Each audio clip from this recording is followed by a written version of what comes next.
തിരിച്ചടിയായിട്ട് ഇത് മാറിയിട്ടുണ്ട്. വിശ്വസിക്കാൻ പറ്റാത്ത ഒരു തിരിച്ചടി ഉണ്ടായി. അത് ഹൂഡയുടെ മുഖത്തിൽ തന്നെ പ്രകടമായിരുന്നു. ഹൂഡയുടെ ബോഡി ലാംഗ്വേജ് എന്തോ ഒരിക്കലും പ്രതീക്ഷിക്കാത്ത കാര്യം സംഭവിച്ചു പോയല്ലോ എന്നുള്ള ഒരു മുഖഭാവമായിരുന്നു ഹൂഡയ്ക്കുണ്ടായിരുന്നത്. അതായത് മുഖ്യമന്ത്രി പദത്തിലേക്ക് അടുക്കുന്നു എന്നുള്ള തോന്നൽ, അധികാരം തിരിച്ചു പിടിക്കുന്നു എന്നൊരു ഉറച്ച വിശ്വാസം അതുണ്ടായിരുന്ന സമയത്താണ് ഇങ്ങനെ പെട്ടെന്ന് ഈ തെരഞ്ഞെടുപ്പ് ഫലം മാറി മറിഞ്ഞത്. തുടക്കത്തിലെ എഡ്ജും അവിടെ ഉണ്ടായിരുന്നു. ഇപ്പോൾ കോൺഗ്രസ് പറയുന്നത് 9 മണി മുതൽ 11 മണി വരെയുള്ള സമയത്ത് എന്തൊക്കെയോ സംഭവിച്ചിട്ടുണ്ട്. അവിടെയാണ് ഈ ട്രെൻഡുകൾ മാറി മറിഞ്ഞത് എന്നാണ്. കോൺഗ്രസ് ഒരു വലിയ ഒരു ആശയക്കുഴപ്പത്തിലാണ് ഇക്കാര്യത്തിൽ എന്ന കാര്യത്തിൽ സംശയമില്ല. അഭിലാഷ് ചേരുന്നുണ്ട്. അഭിലാഷ്, എന്താണ് ഏറ്റവും പുതിയ ട്രെൻഡ്? ഇതിലൊരു സംശയവും എനിക്ക് തോന്നുന്നില്ല. കാരണം ഇത് കൃത്യമായിട്ട് നമ്മൾ ബൂത്തിൽ നിന്ന് എടുത്ത വിവരങ്ങളാണ് നൽകുന്നത്. അതുകൊണ്ട് തന്നെ കോൺഗ്രസിന്റെ ശ്രീജിത്ത് പറഞ്ഞതുപോലെ എനിക്ക് രണ്ടാമത്തെ കാര്യമാണ് വിശ്വസിക്കാൻ തോന്നുന്നത്. കോൺഗ്രസ് ഒരു ആശയക്കുഴപ്പത്തിലായിപ്പോയി. അപ്രതീക്ഷിതമായ ഒരു തോൽവിയെ ഹരിയാനയിൽ നേരിടേണ്ടി വന്നിരിക്കുകയാണ് കോൺഗ്രസ്. അതല്ലേ ശരിക്കും സംഭവിച്ചുകൊണ്ടിരിക്കുന്നത്? തീർച്ചയായും മഞ്ജുഷ, ഈ തെരഞ്ഞെടുപ്പ് പ്രചാരണത്തിന് ശേഷം എക്സിറ്റ് പോൾ ഫലങ്ങൾ പുറത്തു വന്നപ്പോഴടക്കം കോൺഗ്രസിന് ലഭിച്ച അമിത ആത്മവിശ്വാസമുണ്ടായിരുന്നു. അതിന് ഒട്ടേറെ കാരണങ്ങളുണ്ടായിരുന്നു. കാരണം മറ്റ് തെരഞ്ഞെടുപ്പുകളിൽ നിന്നൊക്കെ വ്യത്യസ്തമായി കോൺഗ്രസിന് രാഷ്ട്രീയ എതിരാളികളായ BJPക്ക് നേരെ തൊടുത്തുവിടാൻ അസ്ത്രങ്ങൾ നിരവധിയായിരുന്നു എന്നുള്ളതാണ്. അതിലേറ്റവും എടുത്തു പറയേണ്ടത് ഭരണവിരുദ്ധ വികാരം എന്നത് സംസ്ഥാനത്ത് അലയടിക്കുന്നുണ്ട് എന്ന കോൺഗ്രസിന്റെ അവകാശവാദം തന്നെയായിരുന്നു. മറ്റൊന്ന് കർഷകരുടെ ആത്മരോക്ഷം ആയിരുന്നു. കർഷക സംഘടനകൾ ഉൾപ്പെടെ വലിയ തോതിൽ BJPക്ക് എതിരെ ക്യാമ്പയിനുകൾ നടത്തുന്നുണ്ട് എന്നും ആ വോട്ടുകൾ തങ്ങളുടെ പെട്ടിയിലേക്ക് ഇത്തവണ എത്തും എന്നും കോൺഗ്രസ് പ്രതീക്ഷിച്ചിരുന്നതാണ്. മറ്റൊന്ന് നമ്മുടെ സൈനിക സംവിധാനങ്ങളിൽ ഉണ്ടാക്കിയിട്ടുള്ള മാറ്റങ്ങൾ, അഗ്നിവീറുകൾ. ഇപ്പോൾ ഹരിയാനയെ പോലെയുള്ള ഒരു സംസ്ഥാനത്ത് നിന്ന് നമുക്കറിയാം തൊഴിൽ അന്വേഷകരിൽ വലിയൊരു ശതമാനം ഇന്ത്യൻ സേനയുടെ ഭാഗം ആകുന്നവരാണ്. അവിടെയുള്ള ആളുകൾക്ക് അഗ്നിവീർ പോലെയുള്ള ഒരു ജവാൻ സംവിധാനത്തെ അല്ലെങ്കിൽ സൈനിക സംവിധാനത്തോട് ഒരിക്കൽ പോലും പൊരുത്തപ്പെട്ടു പോകാൻ സാധിക്കുമായിരുന്നില്ല.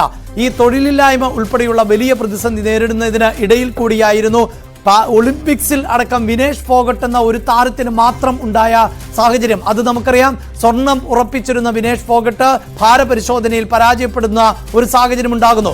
അതിന് സമാനമായ ഒരു അവസ്ഥ തന്നെയാണ് ഇപ്പോൾ കോൺഗ്രസിന് ഹരിയാനയിൽ എന്ന് വേണമെങ്കിൽ പറയാം. അതായത് സ്വർണം ഉറപ്പിച്ചിരുന്നു, ഭരണം ഉറപ്പിച്ചിരുന്നു എന്ന് വേണം നമുക്ക് പറയാൻ. അങ്ങനെ തെരഞ്ഞെടുപ്പ് വോട്ടെടുപ്പ് കഴിയുമ്പോഴും എക്സിറ്റ് പോൾ ഫലങ്ങൾ വരുമ്പോഴും അതിനുശേഷം ഉണ്ടാകുന്ന ഒരു നിരാശയിൽ നിന്നുള്ള പ്രതികരണങ്ങളായും ഇതിനെ കാണേണ്ടതുണ്ട്. പക്ഷേ കുമാരി ഷെൽജയെ പോലെയുള്ളവർ എന്തുകൊണ്ട് ആത്മവിശ്വാസം പ്രകടിപ്പിക്കുന്നു എന്ന ചോദ്യത്തിന് പല മണ്ഡലങ്ങളിലും ഇനിയും പല റൗണ്ടുകളും പൂർത്തിയാകാനുണ്ട്. മാത്രവുമല്ല നിരവധി മണ്ഡലങ്ങളിൽ BJPയും കോൺഗ്രസും തമ്മിൽ ഇഞ്ചോടിഞ്ച് പോരാട്ടം നടക്കുന്നുണ്ട്.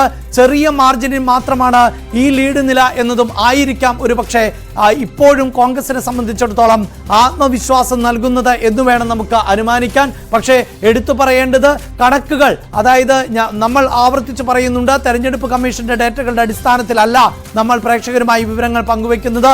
ഓരോ റൗണ്ട് പൂർത്തിയാകുമ്പോഴും നമ്മുടെ കൗണ്ടിംഗ് സ്റ്റേഷനുകളിൽ ഉള്ള ന്യൂസ് 18 പ്രതിനിധികൾ നേരിട്ട് നൽകുന്ന കൗണ്ടിന് അനുസരിച്ച് ഓരോ സ്ഥാനാർത്ഥിക്കും ലഭിച്ച വോട്ടുകളുടെ അടിസ്ഥാനത്തിൽ കൂടിയാണ് ഈ ഡേറ്റ നമ്മൾ പ്രേക്ഷകരുമായി പങ്കുവെച്ചുകൊണ്ടിരിക്കുന്നത്. അത് പ്രകാരം 49 മണ്ഡലങ്ങളിൽ ഇപ്പോഴും BJP തന്നെയാണ് ലീഡ് ചെയ്യുന്നത്. കഴിഞ്ഞ തെരഞ്ഞെടുപ്പുമായി താരതമ്യം ചെയ്യുമ്പോൾ 9 സീറ്റുകളിൽ വ്യക്തമായ മേൽക്കൈയുണ്ട്. കോൺഗ്രസിനെ സംബന്ധിച്ചിടത്തോളം കുമാരി ഷെൽജയെ പോലെയുള്ളവർ അധികാരത്തിലേക്ക് തിരികെ എത്തും. 10 വർഷത്തിന് ശേഷം ഹിന്ദി ഹൃദയഭൂമിയിൽ ഹരിയാന ഞങ്ങൾക്ക് നേടാൻ സാധിക്കുമെന്ന ആത്മവിശ്വാസം പുലർത്തുമ്പോഴും മഞ്ജുഷ് ഇവിടെ ശ്രദ്ധിക്കേണ്ടത് കോൺഗ്രസിനെ സംബന്ധിച്ചിടത്തോളം സീറ്റ് നില മെച്ചപ്പെട്ടു. 5 സീറ്റുകൾ അധികമായി ലഭിച്ചു എന്നത് വസ്തുത തന്നെയാണ്. പക്ഷേ കേവല ഭൂരിപക്ഷത്തിലേക്ക് എത്തണമെങ്കിൽ ഇനിയും 10 സീറ്റുകൾ അധികമായി ലഭിക്കണം. അങ്ങനെ ലഭിക്കുന്നില്ല എങ്കിൽ പിന്നീട് അവർക്ക് ആശ്രയിക്കാവുന്നത് ഈ സ്വതന്ത്രരെയും അതോടൊപ്പം തന്നെ INLD BSP സഖ്യത്തെയുമാണ്. പക്ഷേ അതുപോലും ആ കൗണ്ട് പോലും പരിശോധിക്കുക. മാജിക് ബോളിൽ നിങ്ങൾക്ക് കാണാൻ സാധിക്കും. മറ്റുള്ളവർ എന്നത് കേവലം 3 സ്വതന്ത്രം മാത്രമാണ് ഇപ്പോൾ മുന്നിട്ട് നിൽക്കുന്നത്. INLDയുടെ അർജുൻ ചൗട്ടാല, അതോടൊപ്പം തന്നെ BSPയുടെ സ്ഥാനാർത്ഥി, അങ്ങനെ 2 പേർ. അതാണ് INLD പ്ലസ് എന്ന ഈ കോളത്തിൽ പ്രേക്ഷകർ കാണുന്നത്. അങ്ങനെ ഹരിയാന ഇപ്പോഴും കോൺഗ്രസിന് അകലെയാണ് എന്ന് തന്നെയാണ് പറയേണ്ടത്. പക്ഷേ ആത്മവിശ്വാസം പുലർത്തുകയാണ്. കുമാരി ഷെൽജയെ പോലെയുള്ളവർ ഇപ്പോഴും സർക്കാർ രൂപീകരിക്കുമെന്ന അവകാശവാദമാണ് ഉന്നയിക്കുന്നത്. അപ്പുറത്ത് ഭൂപേന്ദ്ര ഹൂഡ ഏതാണ്ട് നിശബ്ദമാണ് ഇപ്പോഴും എന്ന് പറയേണ്ടതുണ്ട്. 1 മണിക്കൂർ മുമ്പ് ഹൂഡ നൽകിയ പ്രതികരണത്തിലടക്കം സർക്കാർ രൂപീകരിക്കാമെന്ന പ്രതീക്ഷ പുലർത്തിയിരുന്നുവെങ്കിലും പിന്നീട് DCC ഓഫീസിൽ നിന്ന് ഹൂഡ പിന്മാറുന്ന സാഹചര്യവും ആണ് ഉണ്ടായിട്ടുള്ളത്. അതിൽ നിന്ന് തന്നെ വലിയ നിരാശ ഇപ്പോൾ കോൺഗ്രസ് കേന്ദ്രങ്ങളിൽ ഉണ്ട് എന്നത് വ്യക്തമാണ്. നമ്മൾ അല്പസമയം മുമ്പ് AICC ആസ്ഥാനത്ത് നിന്നുള്ള ദൃശ്യങ്ങളും പ്രേക്ഷകരുമായി പങ്കുവച്ചതാണ്. സാധാരണ നിലയിൽ മുതിർന്ന നേതാക്കളെങ്കിലും അവിടെ കാണാൻ സാധിക്കാറുണ്ട്. രാഹുൽ ഗാന്ധി, സോണിയാഗാന്ധിയെ പോലെയുള്ളവർ വാർത്താ സമ്മേളനം നടത്തുന്നതിന് തൊട്ടു മുമ്പ് മാത്രമാണ് അവരുടെ വസതികളിൽ നിന്ന് AICC ആസ്ഥാനത്തേക്ക് എത്താറുള്ളത് എങ്കിൽ പോലും മറ്റു മുതിർന്ന നേതാക്കളെയൊക്കെ നമുക്ക് അവിടെ കാണാൻ സാധിക്കാറുണ്ട്. പക്ഷേ ഇപ്പോഴങ്ങനെയല്ല. ഇപ്പോഴും AICC ആസ്ഥാനം ഏതാണ്ട് വിജനമാണ് എന്ന് തന്നെ പറയാം. മുതിർന്ന നേതാക്കളൊന്നും തന്നെ പുറത്തേക്ക് ഇറങ്ങുകയും ചെയ്തിട്ടില്ല. അതുകൊണ്ട് തന്നെയാണ് അവർക്ക് വലിയ പ്രതീക്ഷകളില്ല എന്ന് പറയാൻ സാധിക്കുന്നത്. ജമ്മു കാശ്മീർ സർക്കാരിന്റെ ഭാഗമാകും എന്ന് മാത്രമാണ് നമുക്ക് ഇപ്പോഴും പറയാൻ സാധിക്കുന്നത്. അവിടെ കൃത്യമായി ഇതാ ഏറ്റവും പുതിയ വിവരങ്ങൾ അനുസരിച്ച് കോൺഗ്രസ് നാഷണൽ കോൺഫറൻസ് സഖ്യം, ഇന്ത്യ സഖ്യം 54 സീറ്റുകളിലും മുന്നിട്ട് നിൽക്കുകയാണ്. BJP 27ലേക്ക് ചുരുങ്ങിയിട്ടുണ്ട്. അതേഴ്സ് എന്നത് 6. PDPയെ സംബന്ധിച്ചിടത്തോളം വലിയ നഷ്ടം. മുഖ്യമന്ത്രി അടക്കം, വനിതാ മുഖ്യമന്ത്രി അടക്കം സമ്മാനിച്ച PDP ഏതാണ്ട് ചിത്രത്തിൽ ഇല്ലാതായി മാറുന്നു. വലിയ സംഘടനാ സംവിധാനം ഉണ്ടായിരുന്ന PDP അപ്രത്യക്ഷമാകുന്ന സാഹചര്യമുണ്ട്. അപ്പോഴും ഈ ഡേറ്റകൾ പരിശോധിക്കുമ്പോൾ NC ആണ്, നാഷണൽ കോൺഫറൻസ് ആണ് 42 സീറ്റുകളിൽ മുന്നിട്ട് നിൽക്കുന്നത്. അവിടെ സർക്കാരിന്റെ ഭാഗമാകുന്നു എന്ന് കോൺഗ്രസിന് ആശ്വസിക്കാം. 11 സീറ്റുകൾ മാത്രമാണ് അപ്പോഴും കോൺഗ്രസിന് സംഭാവന ചെയ്യാൻ സാധിച്ചിട്ടുള്ളത്.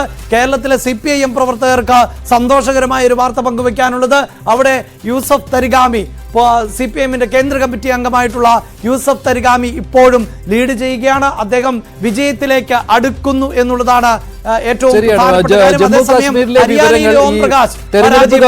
തെരഞ്ഞെടുപ്പ് കമ്മീഷനെതിരെ കോൺഗ്രസ് പരാതിപ്പെടുമ്പോൾ ജമ്മു കാശ്മീരിലെ ട്രെൻഡ്സിനെ കുറിച്ച് അവർ പരാതി പറയുന്നില്ല. അത് കൃത്യമാണ് എന്ന് തന്നെയാണ് കോൺഗ്രസിന്റെ നിരീക്ഷണം. അതുമാത്രമല്ല, ജമ്മു കാശ്മീരിൽ പല സ്ഥലങ്ങളിലും സ്ഥാനാർത്ഥികളുടെ ഫലപ്രഖ്യാപനവും വന്നിട്ടുണ്ട്. പക്ഷേ ഹരിയാനയിൽ ഒരിടത്തും ഇതുവരെ ഫലപ്രഖ്യാപനം വന്നിട്ടില്ല. ഇപ്പോഴും വോട്ടെണ്ണൽ തുടരുന്നു എന്നുള്ള വിവരമാണ് തെരഞ്ഞെടുപ്പ് കമ്മീഷന്റെ വെബ്സൈറ്റിൽ ഉള്ളത്. പക്ഷേ നമ്മൾ കൃത്യമായിട്ട് ഓരോ കൗണ്ടിംഗ് സെന്ററിൽ നിന്നുള്ള വിവരങ്ങൾ അപ്പോൾ നൽകുമ്പോൾ അത് തെരഞ്ഞെടുപ്പ് കമ്മീഷൻ ഇപ്പോൾ നൽകിക്കൊണ്ടിരിക്കുന്ന ഡേറ്റയിൽ നിന്ന് വ്യത്യാസമുള്ളതാണ്. അതിനേക്കാൾ അപ്ഡേറ്റ് ആയിട്ടുള്ള ഡേറ്റയാണ് ന്യൂസ് 18ൽ കാണുന്നത്. അത് പ്രകാരമാണ് ഹരിയാനയിൽ 49 സീറ്റുകളിൽ ഇപ്പോഴും BJP മേധാവിത്വം തുടരുന്നത്. 36 സീറ്റുകളിലാണ് ഇപ്പോൾ കോൺഗ്രസിന് ലീഡ് ഉള്ളത്. 2 ഇടങ്ങളിൽ നേരത്തെ പോലെ തന്നെ ഒരിടത്ത് INLDയും ഒരിടത്ത് BSPയും, രണ്ടുപേരും ഒന്നിച്ചാണ് മത്സരിക്കുന്നത്. അങ്ങനെ INLD പ്ലസ് അല്ലെങ്കിൽ BSP പ്ലസ് എന്നുള്ളത് 2 സീറ്റുകളാണ്. സ്വതന്ത്രർ 3 സീറ്റുകളിലാണ് ലീഡ് ചെയ്യുന്നത്. ഇലക്ഷൻ കമ്മീഷൻ ഇപ്പോഴും പറയുന്നത് 4 സീറ്റുകളിൽ സ്വതന്ത്രർക്ക് ലീഡുണ്ട് എന്നുള്ളതാണ്. പക്ഷേ അതിനേക്കാൾ അപ്ഡേറ്റ് ആയിട്ട് പറയുകയാണെങ്കിൽ 3 സീറ്റുകളിലാണ് ഇപ്പോൾ സ്വതന്ത്ര സ്ഥാനാർത്ഥികൾ ലീഡ് ചെയ്യുന്നത് ഹരിയാനയിൽ. ജമ്മു ആൻഡ് കാശ്മീരിൽ 54 എന്നുള്ളതാണ് ഏറ്റവും ഒടുവിലത്തെ കണക്ക്. അതിൽ 42 സീറ്റുകൾ നാഷണൽ കോൺഫറൻസിനാണ്, 11 സീറ്റുകൾ കോൺഗ്രസിനാണ്, 1 സീറ്റ് CPMനാണ്. ഇതാണ് ഇന്ത്യ സഖ്യത്തിന്റെ കണക്ക്. BJP ഒറ്റയ്ക്ക് മത്സരിച്ചപ്പോൾ 27 സീറ്റുകളിൽ ഇപ്പോഴും ലീഡ് തുടരാൻ ജമ്മു കാശ്മീരിൽ BJPക്ക് കഴിയുന്നുണ്ട്. അതേസമയം PDP 3 സീറ്റുകളിൽ മാത്രമാണ് ലീഡ് ചെയ്യുന്നത്. മറ്റുള്ളവർ, അതായത് സ്വതന്ത്രർ 6 സീറ്റുകളായിട്ട് കുറഞ്ഞിട്ടുണ്ട്. ഒരു ഘട്ടത്തിൽ 12 സീറ്റുകളിൽ വരെ സ്വതന്ത്രർ ലീഡ് ചെയ്തതാണ് ജമ്മു കാശ്മീരിൽ. അവിടെ നിന്നാണ് 6ലേക്ക്, അതായത് ഒരു തരത്തിലുള്ള നീക്കങ്ങൾക്കും ഒരു തരത്തിലുള്ള വിലപേശ